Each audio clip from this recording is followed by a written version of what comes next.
Hello, and welcome to episode 2 of the Hammer and Vajra podcast. Still being recorded on my phone due to current limitations. I'm going to be pretty much candid in this podcast today. I was given some advice from a good friend of mine not to read as much from pre-written words that I have on posts or book posts, but or excerpts from my book. But they said that the more candid discussions were easier to listen to or felt more authentic. However, I wanted to follow up on something that had been brought up to me and I had written about, and a lot of this will be highlights from things I have pre-written, because a lot of people are TLDR nowadays. A lot of people have time to listen, listen while they work out, listen while they drive, listen while they go to school or study. Not so much look at a text and read, especially if they're having to read other things. But this is also something that's a little bit more in-depth. I was wanting to start off a little slower with the first few episodes, do something a little bit more of a basic 101s, but there's plenty of basic 101 information out there, I feel. And I will do episodes of that if I have to, if it comes down to it. But as it is right now, I have no desire to break down basics unless someone asks specifically for certain basics. I feel like meat and potatoes is what we need, and specifically if there are questions that are being asked that I feel are very important. So I'm going to be highlighting major writings that I've done and larger discussions that are needed. So this second episode is going to be, is Indo-European paganism a secret monotheistic ploy? Let me proceed. So I was asked the following question. Do you think Indo-European paganism could be considered monotheistic in the way Hinduism can be, or is it interpreted as a secret monotheism? I mean, there's a lot to get into with this question. It isn't a bad question. It is one I've received quite often in person online. The answer to it I've written in many posts and books that I speak of it. However, being that there is an important topic, I'm going to highlight it today. I've seen people recently rally against non-dualism and the worldview of non-dualism. I think it's because they don't understand the difference between it. Between non-dualism, monism, the Neoplatonism word, which I'm not very influenced by Plato, even though I have written about Plato. I'm not very influenced by his philosophy. But they conflate those with monotheism. And we all know, well, most of you know what monotheism, it's mono, one, theos, God. So one in God. Usually this is how Abrahamic faiths are described. First of all, I'll respond using the word Hinduism. Hinduism isn't one group, but a subset of groups. There's no such thing as Hinduism. It is literally different cults and tribes that are linked together using the word Hindu as post British colonial ideas. They're not one group. Now, most of them are based off of Vedic faith and Indo-European understandings, mixed with Dravidian and Austroasian and a lot of different things. So, Hinduism isn't monotheistic. It is monist or panentheism. Not all Hindu sects are non-dualist. We'll get there. There's a major difference. Only a few religions have ever been monotheistic, in my opinion. And to be honest, most of these are henotheism. And Vedic religions, yes, should be looked in the same way as other Indo-European religions. It can be examined with non-dualism, with proper understanding of Buddhism and Indic Advaita Vedanta, which fall under this concept. I personally believe from my research and my own practice that all Indo-European faiths are something similar to that within their natural form. This is something that will strike some people wrong, but I feel that this needs to be said. So towards the beginning of this, I mentioned how most religions aren't actually monotheistic. I think that I need a bit of elaboration here. first we have to define what monotheism is. The paradigm that Abrahamic faiths have is that they only define one certain being a god. However, if we project their definition of God onto other faiths, then many faiths would be monotheistic. This, however, isn't the case. Instead, Abrahamic faiths have their creator, angelic beings, demons, saints, and sometimes spirits, as well as the human soul. All of these are defined as lesser forms of divinity in Dharmic and many primal, animistic, and Indo-European faiths. Even if they are ultimately inseparable from the divinity itself or each other in the means of interdependency and interconnectedness, in this manner they are defined as polytheistic by so-called monotheistic faiths. So they're defined by monotheistic faiths as polytheistic because they have multiple gods. It's not a full understanding because, yes, they are polytheistic where they have multiple spirits and gods that are considered parts of divinity, but they all are reflected in this one flow of sort of the universe or the worldview that is Brahman or in the one or monad, etc. Dharmakaya is another understanding. But this, you'll see, I'll go into it in more in depth, but a lot of people take this connection, interconnectedness, and instantly call it monotheistic as well. And that is where the monotheistic versus polytheistic, especially hard polytheistic concepts, don't fully match up to how the world actually works. So hard polytheism aside, I personally think this is somewhat a modernist invention. That's not saying that local faiths don't have spirits that are local to them. Is that the core Arya spirits and gods and cosmological beings are all the same across the board, but interpreted differently by different folks via their historical baggage, genetics, merging of different groups, and cultural evolutions. Regardless, I digress. This is somewhat a dishonest view by monist or non-dualistic understanding. Monotheistic faiths aren't truly monotheistic, and polytheism doesn't mean the divine isn't connected. Instead, each is an expression or aspect of a greater divinity. This greater divinity doesn't have to have a personality. And that's what the problem is, that they project a personality on top of it in the monotheistic concept. But it does not mean that the spirits, gods, and beings are 100% the same being. Just like I am not you and you are not me, but we are both human within the same perceivable reality. Differences and true diversity abound, but the connection to the greater is still there. Just like how a body must regulate itself, there needs to be a balance, and an imbalance gives rise to those who are within the creation but oppose each other. Thereby you have what you would think of evil or adharmic forces, for lack of a better term in English, evil doesn't really match, and dharmic forces. So you have a balance of chaos and good, is what some people may say, chaos and order, and chaos itself isn't inherently evil. It's the imbalance of the body, like a human body.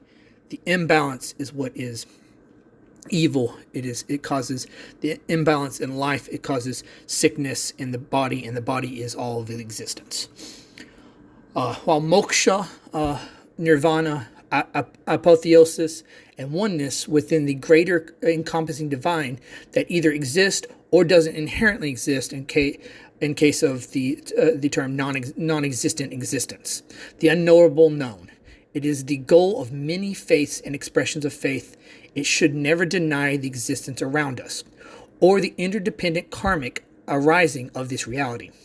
Instead, it offers the fact that there are layers to realities and existences, or an existence which is one, the Brahman or monad, and in the Buddhist approach, it is taken further to mean is not inherently existent, but empty thereof.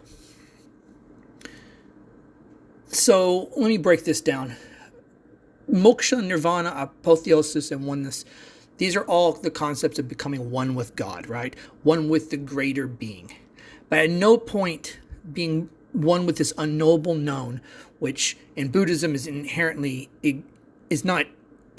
non-inherently existent, but it does not mean we are denying the world around us, or that you or someone who's approaching this is denying the interdependent karmic arising of reality, right? So the arising of reality, the existence of those gods in those positions, in this current incarnation of reality, of the realms of existence, isn't something that is denied by saying that there is no difference inherently between you and that God.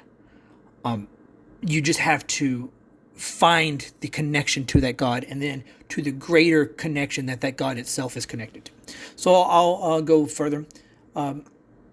This isn't monotheistic, as the divine are honored, revered, worshipped as individual beings in the multiplicity of the greater, but seen as paths towards the greater or a part of it that you can perceive or interact with.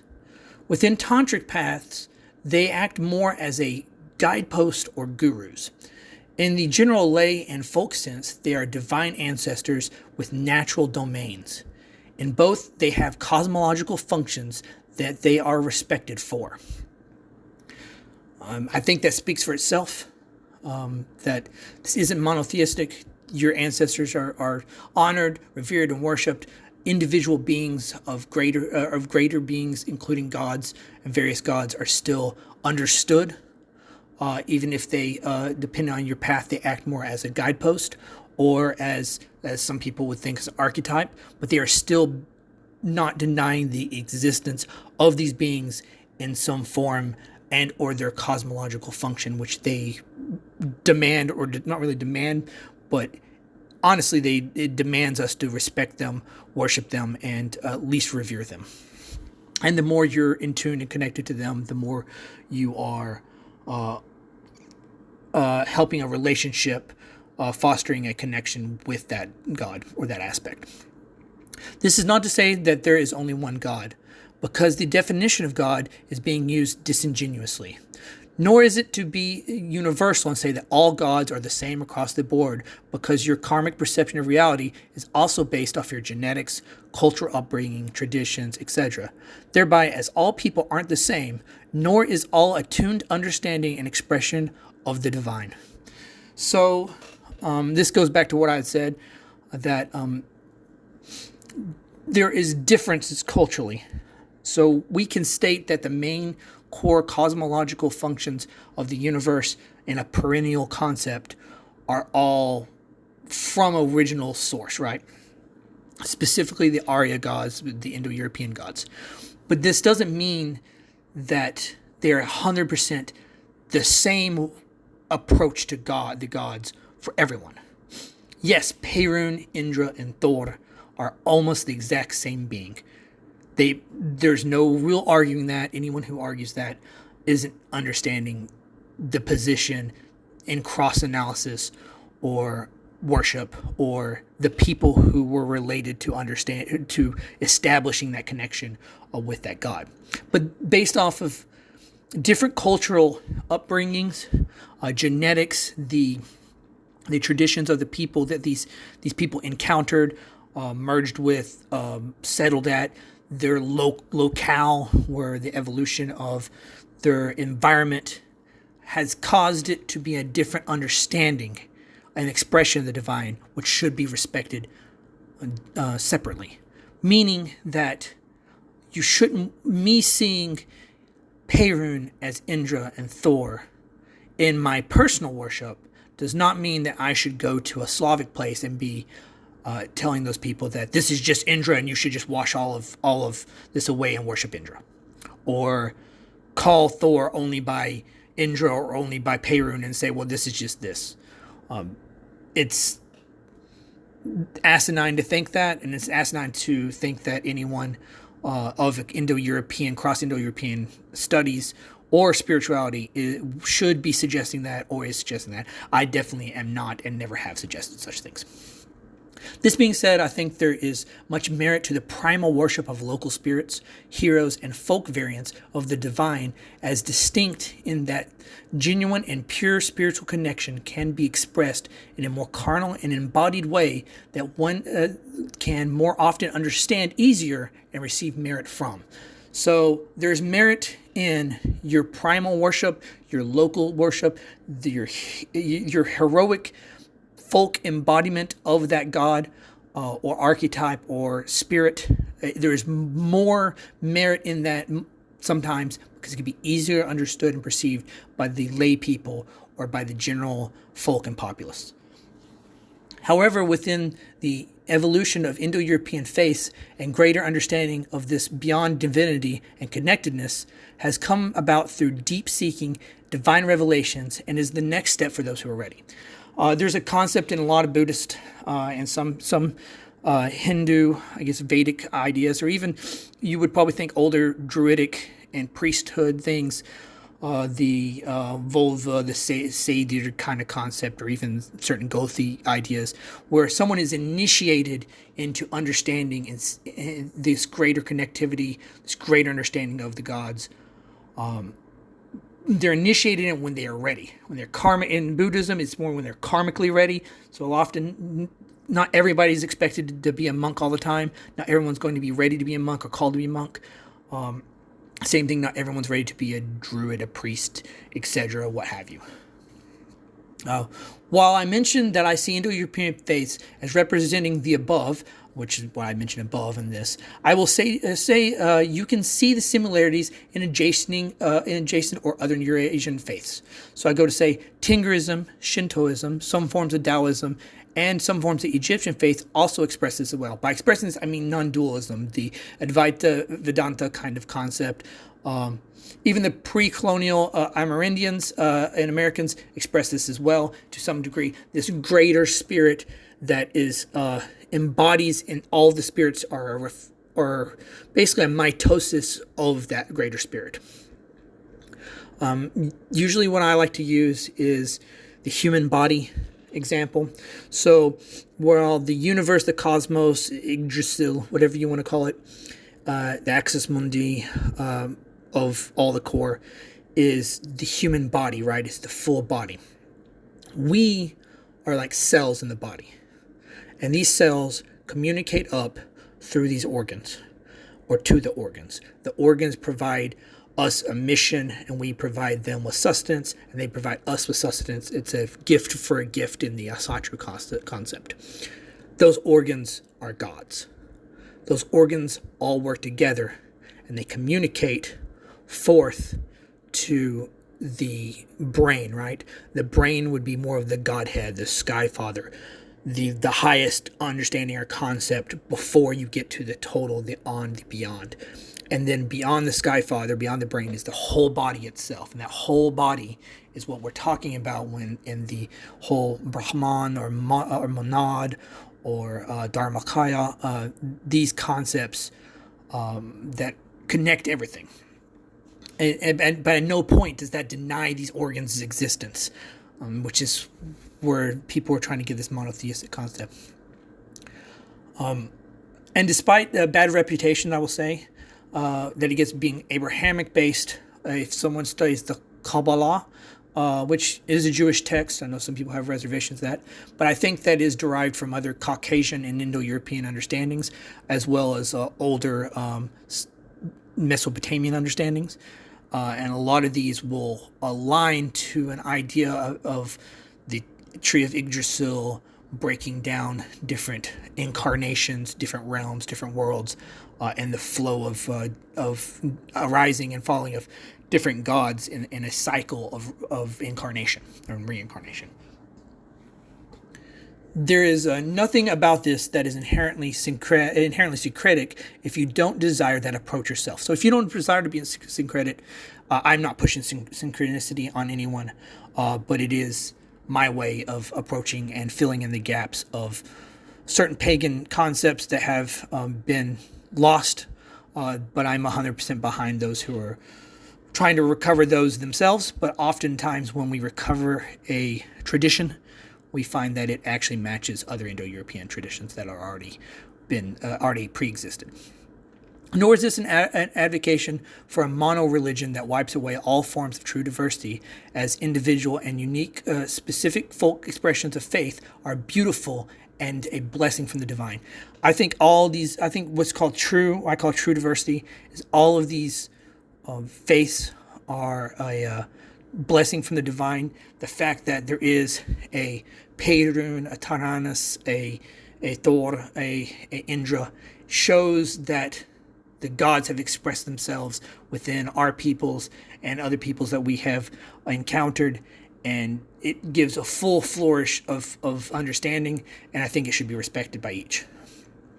Seeing these correlations across other cultures, especially directly related ones within the Indo-European sphere, is how I have chosen to approach the divine.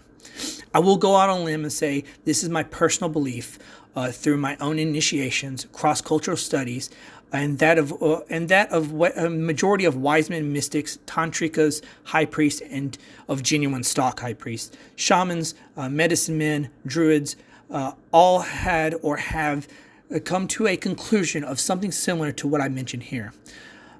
It wasn't a vastly radical worldview prior to the advent of Christianity, nor is it a worldview that should be seen as a threat to the current growth of pagan movements. Only would it ever be a threat when manipulated by those with an agenda to represent it wrongly and feed into an unnatural monotheistic approach. I have a whole nother post, a whole nother podcast, a whole nother discussion that'll be going on to groups that have been abusing synchronicity to push a monotheistic approach. Even many branches of Abrahamic faith have an understanding of God within you and all around in a semi-animistic or almost non-dual worldview. The issue is that they have conflated the greater oneness of all divinity with the personality of the Godhead and Skyfather himself. Thereby they project a singular deity as the only personification of the greater instead of a major part of the greater and just an expression or aspect therein. So with this, I'm saying that what I've said before is that this oneness, interconnectedness that is the greater divine, that is formless, unknowable, but something you seek and that is within you, and that is also within the gods. They take this all interconnectedness and then they conflate it and push it onto the Godhead, or technically the Sky Father, the Father God, and they say he is just the only one who represents all of this, instead of how a large amount of Indo-European paganism and other forms of religions that I've mentioned, including Shinto, Taoism, Taoism, etc., have seen it in a way where he himself represents the major flow of that divinity, but he is not the divinity itself. He is also part of that greater divinity. So of a postscript, I usually most sadhana practice is something I'll get into later. It's a Vedic Sanskrit term, sadhu or sadhana. Basically, it's the practice that you do with meditations and prayers, etc. But that's not defining it properly. I can define it properly later on. But most of these focus around the concept. So by these concepts, I mean the concept of the interconnecting divine. Most of the time, they're focused on being one with that, or being dissolved into that, or connecting with that. And that's where a lot of people get lost, is because they focus on these higher tantric concepts and they think it's a monotheistic thing, as if they're denying the gods.